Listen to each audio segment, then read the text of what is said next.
Selat Hormuz makin membara di tengah tersumbatnya jalan damai Amerika Serikat Iran. Rudal berseliweran, kapal-kapal dari kedua belah pihak pun saling menghancurkan. AS Iran saling serang memperebutkan kendali atas Selat Hormuz, jalur pelayaran internasional yang paling krusial di dunia. Sampai kapan perang ini akan berlangsung? Akankah ketegangan geopolitik global ini akan mereda? Bersama saya Fazilah Khairunisa, inilah The Prime Show selengkapnya.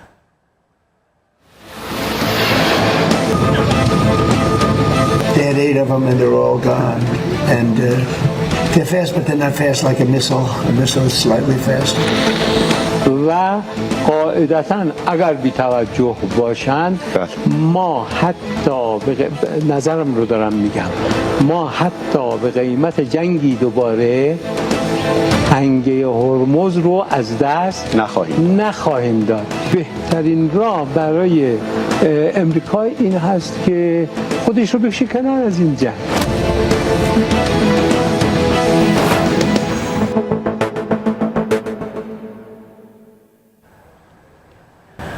Pemerintah Iran bersikuku untuk mempertahankan blokade di Selat Hormuz. Iran menegaskan akan menembakkan rudal mereka jika kapal-kapal Amerika Serikat nekat menerobos masuk.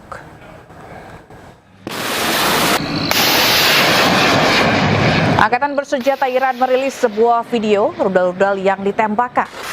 Ini merupakan sikap tegas yang diambil oleh Iran untuk menghalau kapal milik Amerika Serikat yang nekat menerobos blokade di Selat Hormuz. Dikutip dari kantor berita Iran, Fars, 2 rudal menghantam kapal Amerika Serikat karena dinilai melanggar peringatan Iran.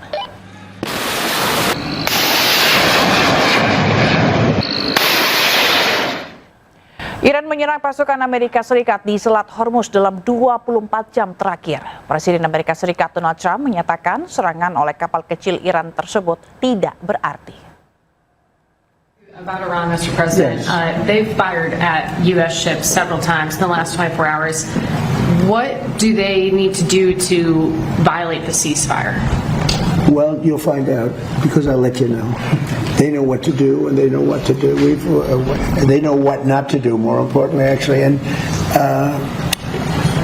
they fired them in little boats with pea shooters. The pea shooters, little boat with little, why? Because they don't have any boats anymore. The Navy is comprised of, they call them little boats. Fast right? Boats or little boats.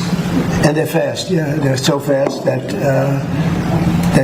They had 8 of them, and they're all gone. And they're fast, but they're not fast like a missile. A missile is slightly faster. They're all gone, so they're looking around for little boats to try and compete with our great Navy. We have a Navy that's unbelievable. You know, we set up a blockade, as you know very well, not one. Presiden Amerika Serikat Donald Trump menangguhkan operasi Project Freedom di Selat Hormuz hanya 2 hari setelah operasi berjalan. Penangguhan untuk memberikan ruang tercapainya kesepakatan damai Amerika Serikat dan Iran. Presiden Amerika Serikat Donald Trump menghentikan sementara operasi Project Freedom di Selat Hormuz. Penangguhan hanya 2 hari setelah operasi diberlakukan. Penangguhan bertujuan memberikan ruang bagi negosiasi final kesepakatan dengan Iran, menyusul adanya kemajuan signifikan dalam pembicaraan kedua negara. Lewat media sosialnya, Presiden Trump menyatakan berdasarkan permintaan dari Pakistan dan beberapa negara lain, operasi Freedom ditunda sementara untuk melihat apakah kesepakatan damai dengan Iran bisa benar-benar tercapai. Operasi Project Freedom dimulai sejak Senin kemarin, bertujuan membantu kapal dagang keluar dari blokade di Selat Hormuz. Meski operasi ditunda, namun Presiden Trump menyatakan blokade di Selat Hormuz tetap berlaku secara penuh. Sebelumnya Iran bersiap dengan segala skenario, termasuk skenario perang. Respon konflik di Selat Hormuz yang makin panas. Iran melarang siapapun melintasi Selat Hormuz, termasuk kapal perang Amerika Serikat dalam operasi pembebasan Project Freedom.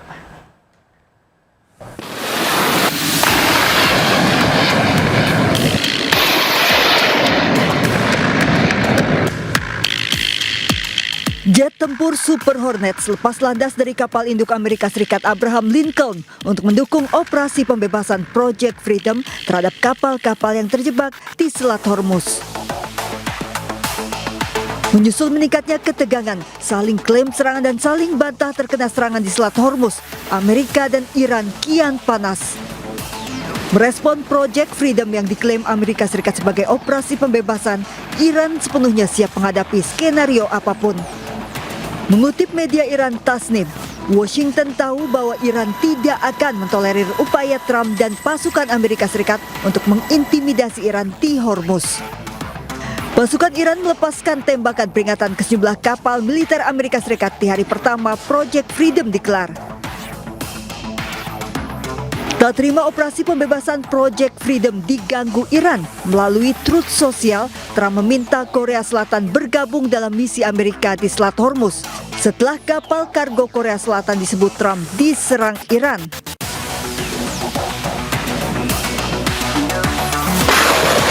Iran tidak mengizinkan kapal perang Amerika untuk melewati Selat Hormuz tanpa persetujuan militer Iran.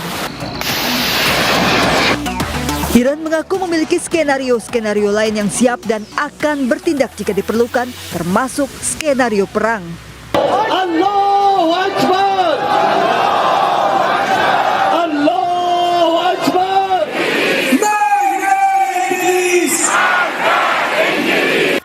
Bahkan 2 juta warga Iran sudah mendaftar menjadi relawan bela negara, termasuk pejabat dan tokoh publik sejak awal konflik berkecamuk.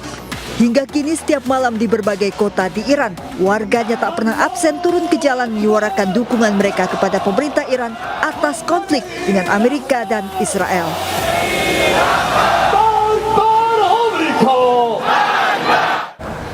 Ya, ketegangan perang antara Amerika dan Iran kembali membara dengan serangkaian eskalasi yang mengguncang kawasan dan Timur Tengah, maksud kami, dan khususnya di jalur vital energi dunia di Selat Hormuz. Dan kita akan membahasnya bersama pakar geopolitik dan keamanan nasional Wibowanto Nugroho, dan nanti juga akan bergabung bersama kita Ibu Suzy Sudarman, pengamat hubungan internasional melalui sambungan Zoom. Halo, selamat malam Mas Wibowanto. Selamat malam Mbak. Oke. Baik.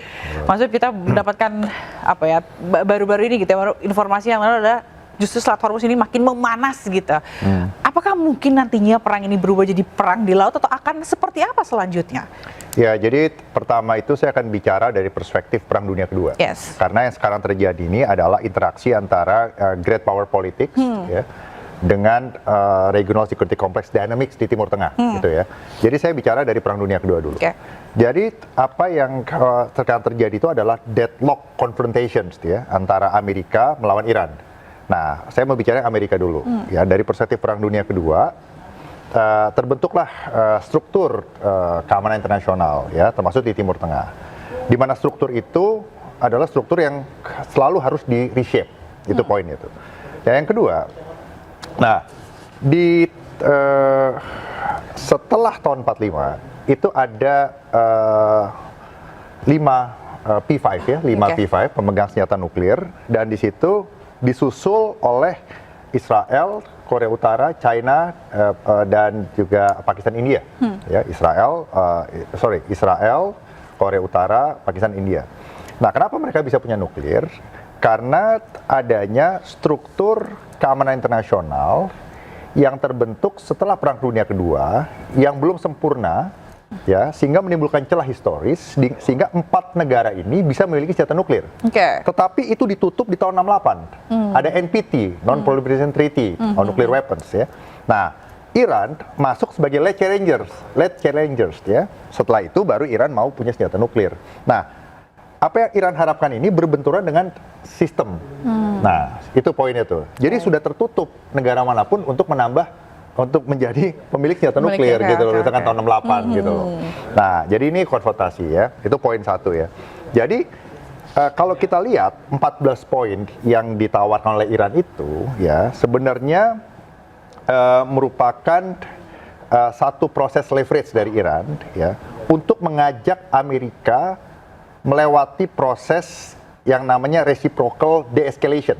Jadi Iran itu minta mundur satu persatu gitu. Jadi Iran mundur 1 step, Amerika mundur 1 step. Iran mundur 1 step lagi, Amerika mundur 1 step lagi. Jadi Iran mengatakan bahwa berikan kepada kami akomodasi, ya akomodasi dengan meringankan sanksi ekonomi dan sanksi militer. Baru kita setelah itu bicara mengenai nuklir, proksi, dan juga intercontinental ballistic missiles, ya ICBM, ya ballistic missile. Tapi Amerika tidak mau.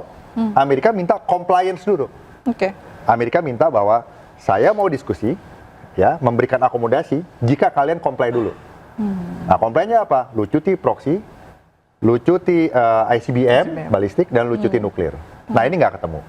Itu poinnya tuh, ya. Jadi itu deadlock. Dan itu poin 1 ya. Poin kedua, kita harus bisa memahami juga dari Iran perspektifnya bahwa Iran ini negara yang mengutamakan strategic resistance di dalam doktrinnya pertahanan, lepas dari itu rezim 79 atau tidak gitu ya. Nah, yang Iran terapkan sekarang versi 79 itu adalah namanya strategic otonomi. Ya, mereka mempunyai trauma terhadap tekanan eksternal, termasuk juga dari Barat. Yang tahun 52-53 menghadapi namanya operasi intelijen untuk menggulingkan Prime Minister Mossadegh waktu itu, ya. Terus yang berikutnya, salah satu bentuk strategi otonomi tidak mau bergantung dari kekuatan luar adalah dengan tadi itu doktrin pertahanannya itu harus punya nuklir, harus punya proxy sebagai forward defense, dan harus punya ICBM, Intercontinental Ballistic Missile gitu. Dan yang ketiga, diplomasi. Diplomasinya itu dikenal dengan istilah negotiated resistance. Jadi mereka harus resist dulu, ya, mempunyai posisi sendiri, dan mereka baru bernegosiasi, leverage-nya. Nah, ini tidak ketemu. Nah, kenapa tidak ketemu? Karena Iran mengambil posisi revisionis. Iran yang versi 79 khususnya tidak puas dengan regional security complex yang sekarang di Timur Tengah, tidak puas juga dengan kondisi sistemik global, ya. Buat Iran, Amerika dan Israel adalah masalah utama dari semua permasalahan di Timur Tengah dan juga di dunia, gitu, kira-kira gitu. Nah, itu dari Israel ya. Dari Iran. Sekarang dari Amerika. Dari Amerika kita lihat dari tahun 79, ya, setiap presiden Amerika, ya, itu menolak yang namanya Iran itu mempunyai senjata nuklir, plus ballistic missile, plus juga proxy, ya. Nah, segala macam cara sudah dilakukan oleh Presiden Amerika. Dari tahun 79 sampai tahun 90, itu namanya pendekatan containment. Jadi pengaruhnya Iran itu di-contain, dibatasi begitu ya. Masuk tahun 90, eranya setelah George Bush senior turun, masuk Clinton dan George Bush junior, itu mulai lebih firm kepada Iran. Karena Iran terbaca mempunyai indikasi membangun senjata nuklir. Nah, mulai pendekatan-pendekatan ofensif realis dilakukan saat itu. Ya, dan Presiden Bush menyebut itu sebagai axis of resistance waktu itu, axis of evil bersama Korea Utara, bahasanya begitu, bahasa diplomatiknya. Nah, masuk ke dalam eranya Obama mulai menggunakan cara-cara yang berbasis rule of law, multilateralis, liberalis, karena beliau itu kan lawyer gitu loh. Dan akhirnya adalah yang namanya JCPOA, ya, Joint Comprehensive Plan of Actions. Nah, tetapi saat Trump menjadi presiden di periode pertamanya Trump, ya, dia keluar dari situ. Argumennya Trump adalah ini tidak menghilangkan kemampuan pembangunan senjata nuklir. Ini hanya menunda, gitu. Akhirnya Trump keluar. Begitu Trump keluar, Biden jadi presiden, ya. Biden mau masuk lagi, tapi level pengayaan uraniumnya Iran sudah tinggi, sudah melewati batas, ya disepakati di JCPOA. Akhirnya nggak bisa masuk lagi. Nah, Trump sekarang sejak 2024, 2025 dia jadi presiden, selesai 2028, itu bertekad menyelesaikan semua permasalahan terkait Iran ini yang tidak bisa diselesaikan presiden Amerika sebelumnya. Khususnya ya satu paket isi 3 tadi, nuklir dilucuti, proxy dilucuti, dan juga ICBM. Ya, itu poinnya. Dan caranya adalah dikenal dengan integrated deterrence, menggunakan semua instrumen of national power, dan pendekatannya Mbak yang dunia harus tahu, Indonesia harus tahu, itu namanya compellence arsitektur. Jadi memaksa. Pada saat Trump memaksa, yang disebut lawan di dalam strategi keamanan nasional Amerika tahun 2025 itu menyebut China, Rusia, aktor negaranya, yang aktor negara dengan lesser capability adalah Korea Utara dan Iran, dan juga aktor-aktor non negara. Majority dari itu adalah proksi-proksinya Iran Timur Tengah. Jadi Trump itu bertekad untuk menyelesaikan itu sampai 2028. Itu poinnya tuh. Nah, akhirnya ditempuhlah high intensity conflict. Nah, high intensity conflict tidak selesai kemarin. Makanya sebenarnya negosiasinya agak-agak lebih alot lagi sekarang ya, karena kan sama-sama ingin mempertahankan, apalagi sekarang Selat Hormuz juga makin memanas dengan saling serang lagi. Nah, kita juga akan membahasnya sama Bu Suzy nanti mengenai negosiasi seperti apa. Terima kasih Bu Suzy sudah bergabung di The Prime Show melalui Zoom, Ibu. Tapi kita akan lihat jawaban dari Bu Suzy nanti. Usai jeda, pemirsa jangan kemana-mana, tetaplah di The Prime Show.